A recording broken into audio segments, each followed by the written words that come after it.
Scenes may not be suitable for very young audiences. Parental guidance is recommended. Ang programang ito ay naglalabas ng sensitibong eksena at impormasyon. Striktong patnubay at gabay ng magulang ang kailangan.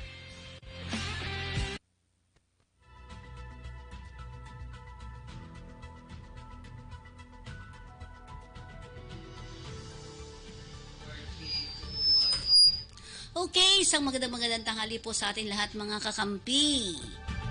Of course, andito naman po tayo sa ating sabi ko sana Pinoy Public Balitang Halian. Sa ulo ng mga balita, walang Pinoy, salamat, naapektuhan sa malakas na lindol sa Morocco ayon sa DMW. Pagsisikap ni PBBM na makuha ang ASEAN support para sa peaceful dispute resolution na sa West Philippine Sea, pinuri ng NTF-WPS. Deputy Speaker GMA, naming nag-usap sila ni dating BP Lenny regarding politika sa Bicol. Pope Francis nagpaabot ng pagdarasal sa mga biktima ng lindol sa Morocco. Joknoy, pinagtanggol ang pagkakasibak kay Magno. Public school teachers na nawagan na ibaba ang retirement age sa 57. Tama. AFP nilinaw na maaari pa ring mangisda ang mga mangingisdang Pinoy sa Scarborough Shoal. Talaga? Garcia nirekomendang ilagay sa COMELEC control ang Malabang Lanao del Sur.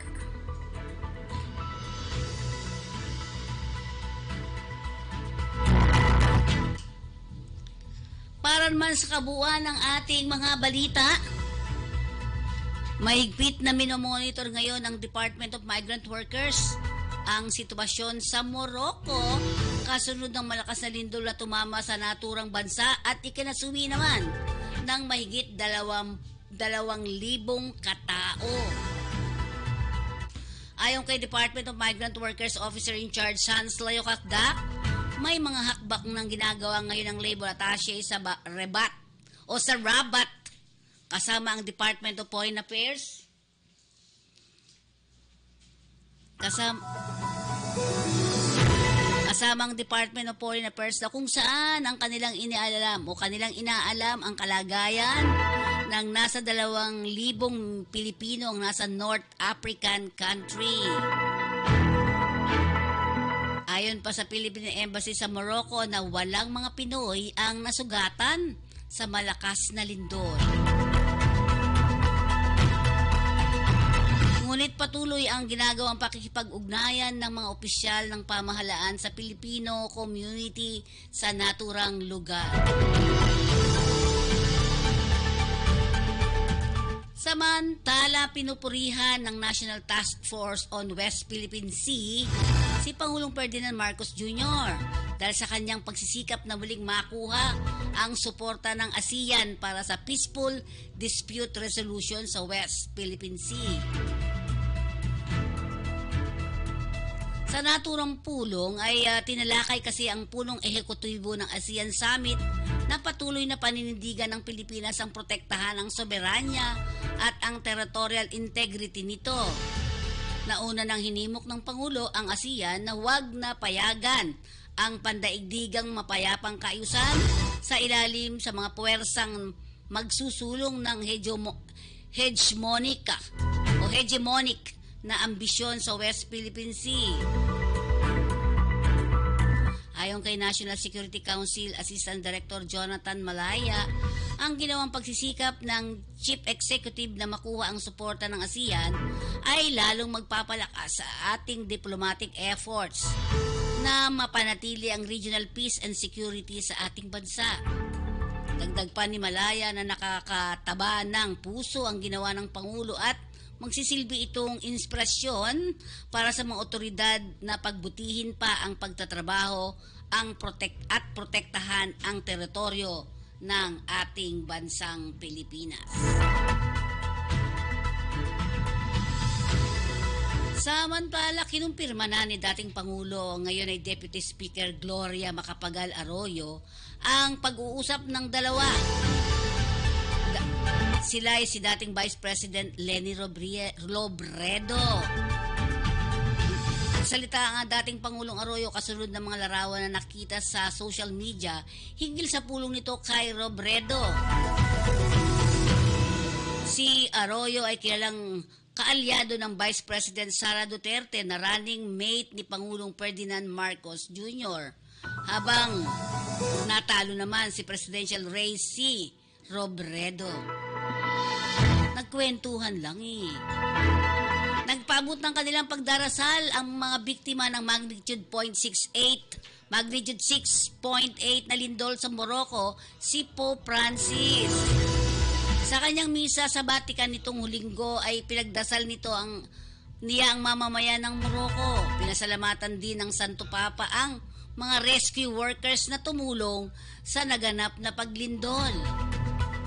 Magugunit ang marami ng gusali ang gumuho kung saan nag-iwan ng mahigit 2,000 katao ang namatay.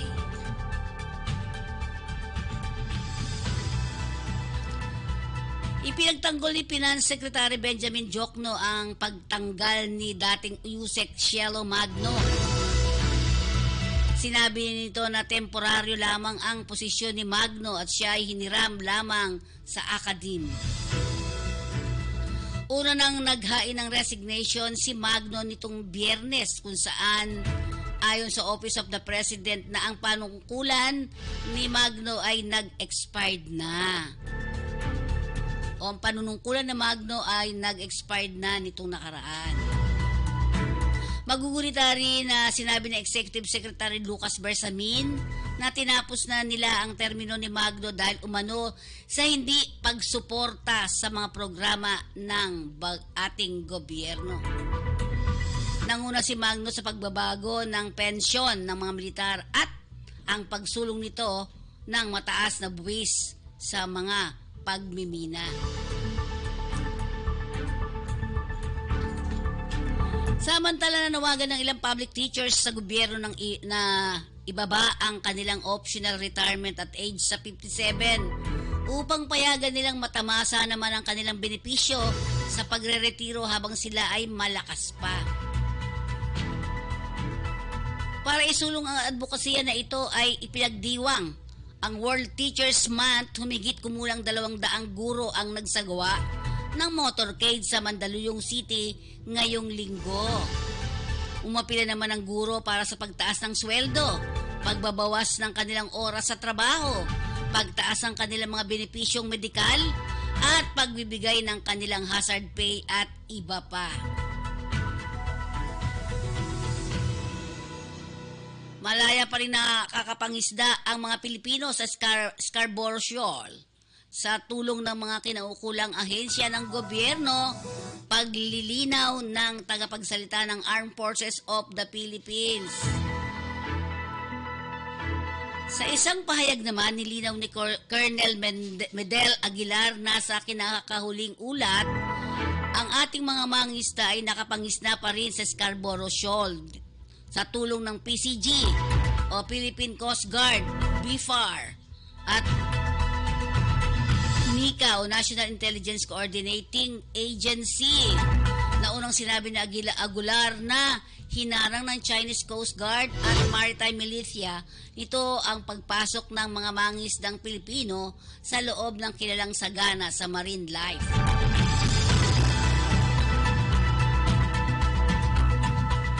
Maaring isailalim sa Commission on Election Control ang malabang Lanao del Sur para sa 2023 barangay at sangguniang kabataang eleksyon.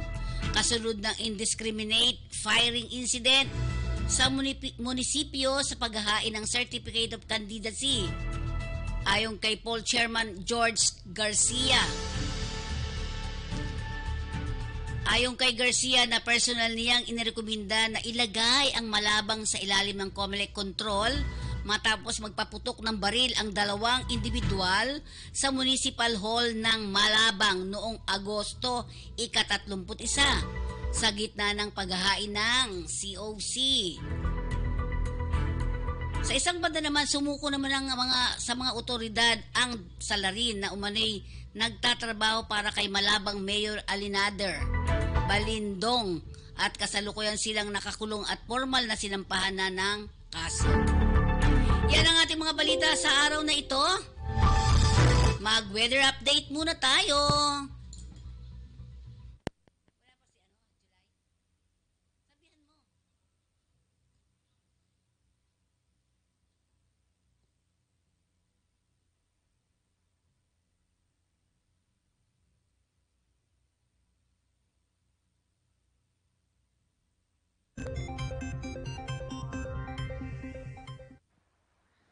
Magandang umaga po. Simulan na naman ang panibagong linggo at narito lang ang lagay ng ating panahon ngayong araw ng Lunes, September 11, 2023.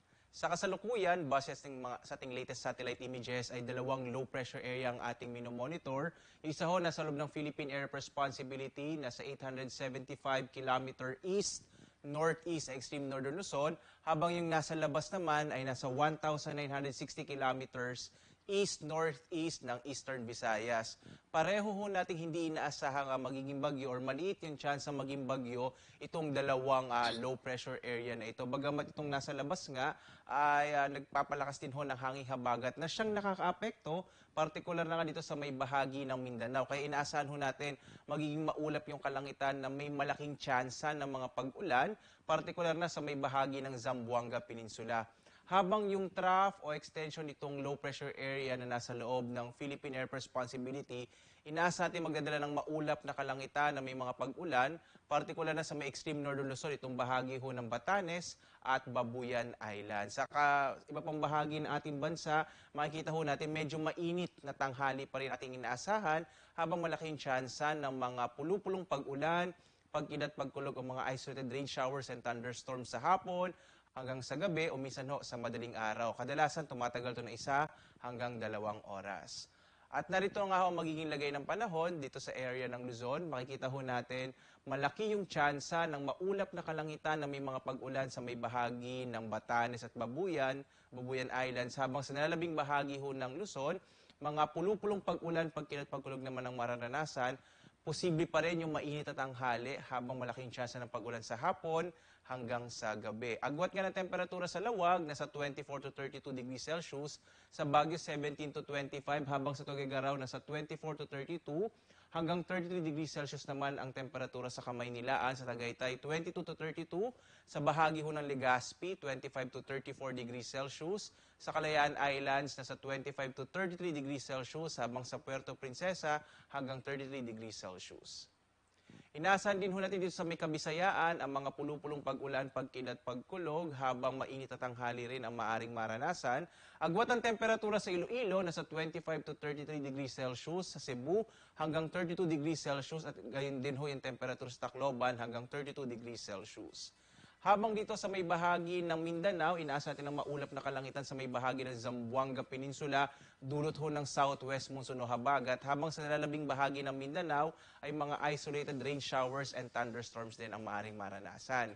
Agwat ng temperatura sa Zamboanga, 24 to 32 degrees Celsius. Sa Cagayan de Oro, sa 25 to 32 degrees Celsius. Habang sa Davao, 25 to 32 degrees Celsius. Sa ngayon din ho, wala tayong nakataas na gale warning sa anumang bahagi ng ating bansa, banayad hanggang sa katamtaman ang inaasa natin magiging pag-alo ng karagatan.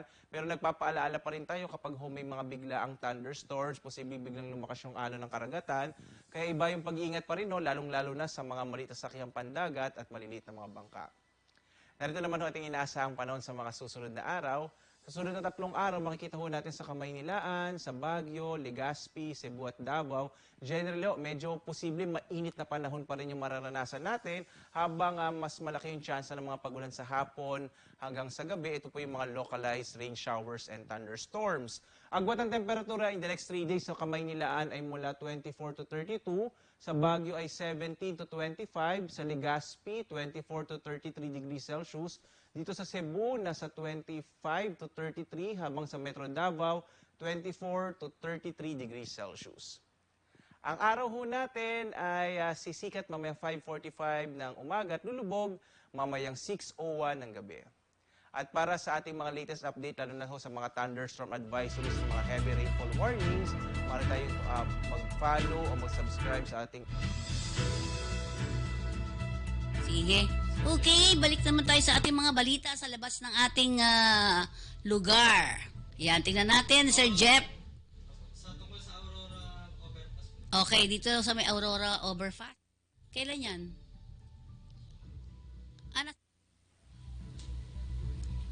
Ayan, okay, tingnan natin. Apakadilim pala dyan. Okay. Sir Jeff, pasok. Yes po, good evening. Nandito tayo ngayon sa Aurora Overpass. Tinitingnan lang natin ngayon to. Chine-check natin ngayon kung talaga bang may nagawa na po yung mga ilaw. So ngayon po, sa pagbisita natin ngayon dito, is medyo wala pa pong napapalitan. So nakakalungkot. Sana naman po, Engineering Office ng Quezon City, sana naman po masikaso nyo to at mapalitan na po natin yung ating mga ilaw dito for the safety sa ating mga kababayan ng mga Pilipino. Sana naman po, Quezon City Government, aksyonan nyo na po ito. Ang complaint, sana wag na natin hintayin na may mga mabiktima pa. Huwag natin hintayin na mayroon pang mga ano rito kung ano man po mga masamang gawain. So please po, try ko rin ikutin tong area na to dito sa buong, kasi paikot itong Quezon Aurora na to, overpass, paikot siya, pa ganon. So it is a part of the Quezon City po. It is a part of Quezon City pa rin ito. Tapos ngayon, nakikita ko sa ilalim, ganun pa rin talaga. So medyo madilim pa rin. So City Government, City Engineering Office ng Government ng Quezon City, please naman po, pasikaso nyo na po ito. So maraming salamat po. Okay, yun. Sa may Quezon, ano tawag dito? Sa may Aurora, Quezon Ave. Sa may Aurora, Quezon City. Ayan, walang ilaw nga doon. Diba? Okay, ngayon naman ay si padakuan naman natin. Itong si Katotong July. Katotong July, kamusta? Katotong at kasalukuyan na nasipak na sa tungkulin, no? Yung 8 pulis na nasangkot sa pagpatay kay nabotas pulis na nasangkot kay Jemboy Baltasar. Ito yung mistaken identity. Talagang tinuluyan na ng Philippine National Police para mabigyan ng katarungan, no? Yung pagkamatay ni Jemboy Baltasar. Ngayon talagang nakikita nila na gumugulong yung nasabing batas na minsan sabi nila Katotong na wala naman daw patutunguhan yung mga ganyang kaso kung hindi pagkos parang napapagtakpan pa ng Philippine National Police yung kanilang mga kabaro, pero hindi. Sinabi ni Attorney Triambulo ng Internal Affairs Service na siya mismo, no, nag-file ng kaso laban dito sa 8 ito at meron pa yan 16 yata yun, 20 kasama na yung kanilang mga hepe para magkaroon ng tamang batas sa mga tiwaling pulis na gumagawa ng hindi maganda sa ating bansa. Sila kay update. Katotong July, ilan yung nakasampahan na ng kaso? Nasibak na. Nasibak. Pero pag nasibak ba, wala ng kaso?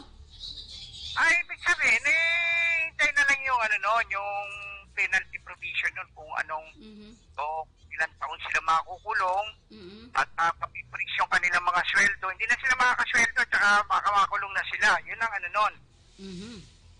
So, ang kakasuhan dito, yung mga natira, yung 6 na tinatawag na bulok na itlog na pulis yun ang makakasuhan, yung mga kasama nila. Kasi ang dami to Ito yung mga pulis patola, no?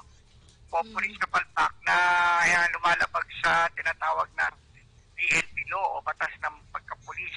At hindi nila alam kung paano ang panguhuli. Dahil nga alam mo naman ang pulis, talagang hindi ko naman sa minamata, mga tulisan yan Huli lang ng huli kahit wala sa tamang proseso, sasabihin na nakahuli sila. Anong nangyari?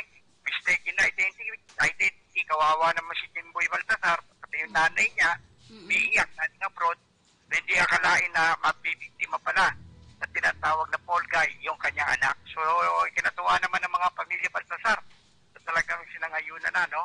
Ang kapulisan, ng pagkatanggal dito ng mga abusadong pulis na pumatay dito kay Jemboy Baltasar. Para sa Kakampi Online, Ray Putok reporting. Iyan. At syempre mga kakampi, Hindi namang tunghayan naman ang ating mga trabaho. Sige nga, pero bago yan, magpaalala muna tayo mula sa ating himpilan. Paalala muna tayo. Ayan ang ating sincerity. Ang ating sincerity ay matatawagan sa 82419990 at 82419972. Sincerity Restaurant at Cafe and Restaurant. Gusto nyo masarap na pagkain dyan, kayo umorder. Napakasarap po talaga. Okay, ayan. 1956 nang ito ay itatag at itayo ng pamilya Uy. Yan, 1956. Sarap talaga. Tingnan nyo yung sabi ng bata. Sige. Is it yummy? Yes. Sarap niya kumain, oh. Here, sincerity. Ito.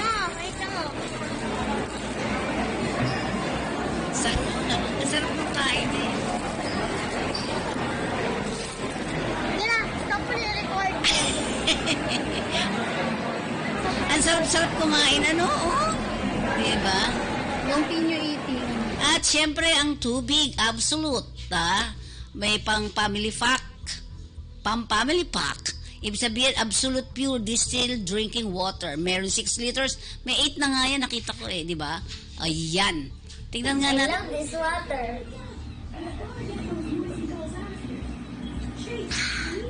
Thirst quenching. Beyond thirst quenching. Okay, yan ang absolute. At syempre, sasakay sa aeroplano. Tingnan nga natin, ano ba gusto ng mga Pinoy?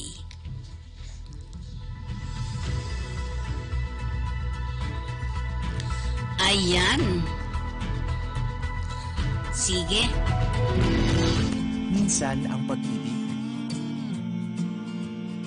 online mo pala mahahanap. Okay lang. Ang bagong Chwal, one click, you can track your savings. Easily pay for your loans. Even live chat with us. And now, apply for a short-term loan.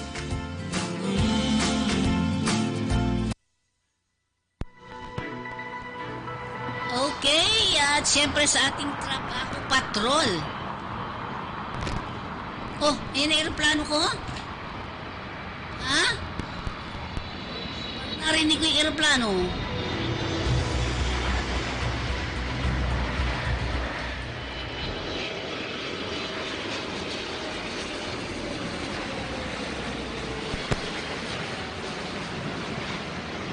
Okay, ang kakampi online ay kasama ang Philippine Online Broadcasters Association. Sige.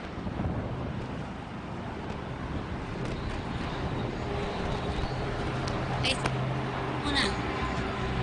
Okay, balik tayo. Ating balitang halian.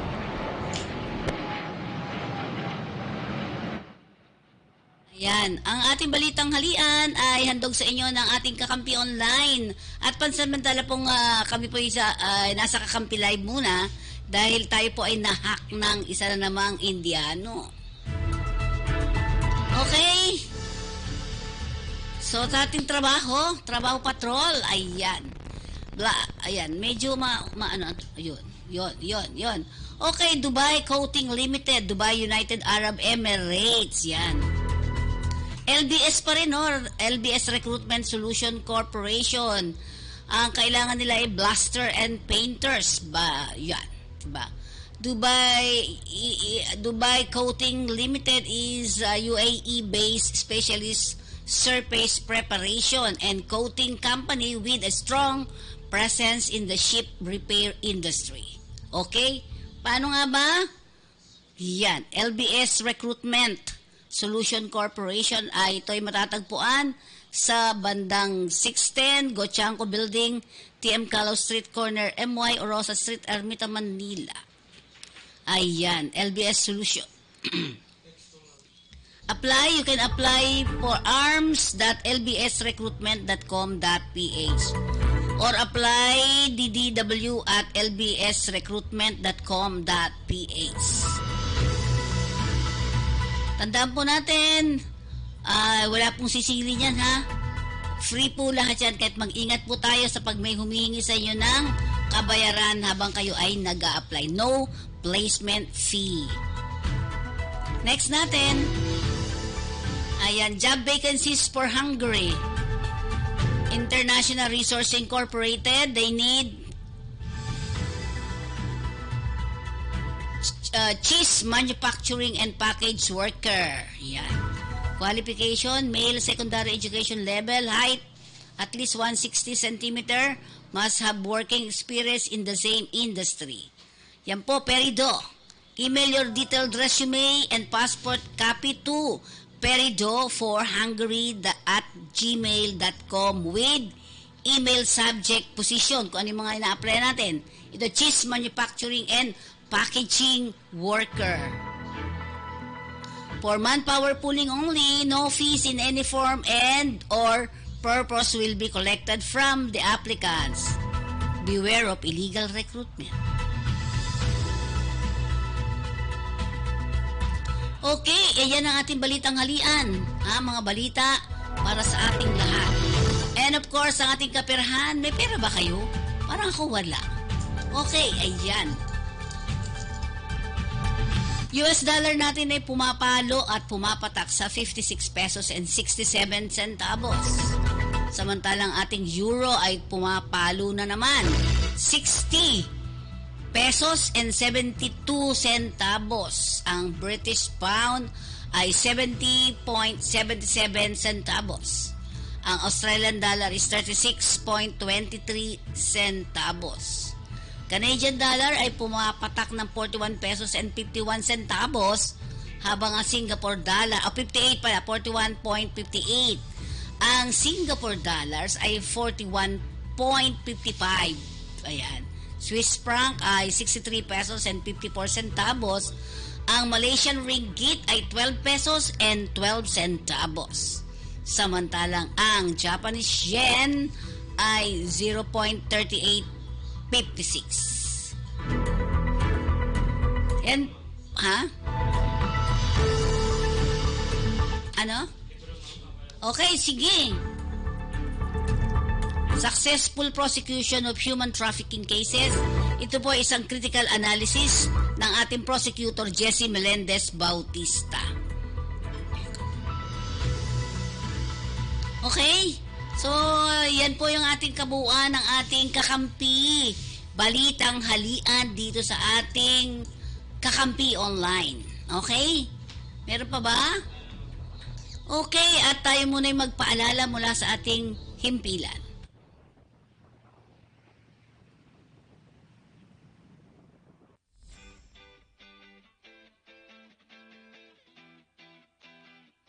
Ba ang RA 10022 o Migrant Workers and Overseas Filipinos Act of 1995.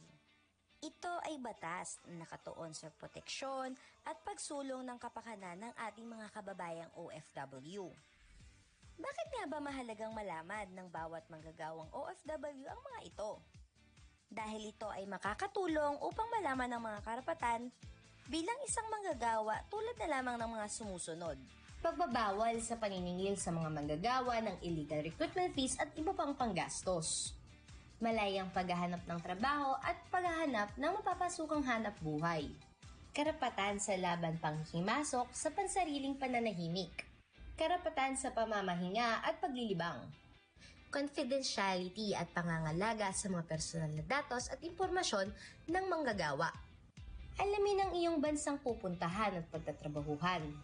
Karapatan sa diskriminasyon, malayang pagpupulong at pagsama-sama. Kaya kung ikaw ay may katanungan at nais na ireklamo tungkol sa iyong karapatan, maaaring dumulog sa tanggapan ng ahensya sa mga sumusunod.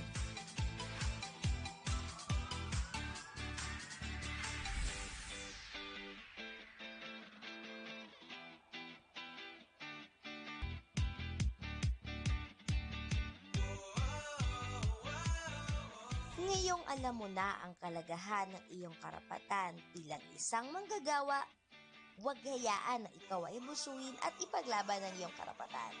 Ingat ka, bayan!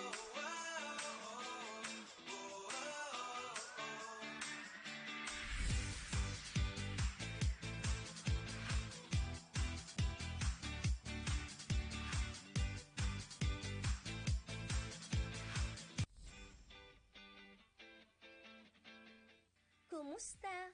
Paalis ka na ba? Kung paalis ka na kabayan, siguraduhin mo ang iyong kontrata. Tandaan mo, kontrata ang importante sa lahat. Ano nga ba ang kontrata?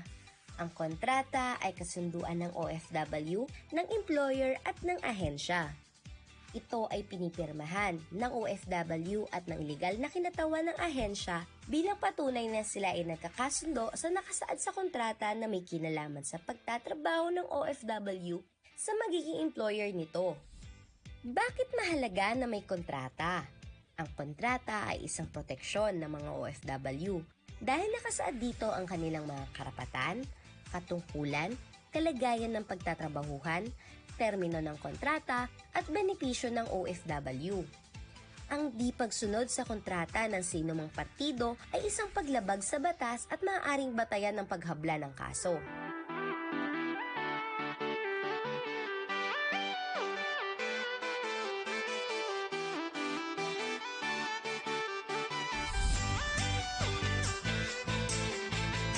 O ano kabayan? Handa ka na ba? Huwag kalimutan ang iyong kontrata ha! Ingat!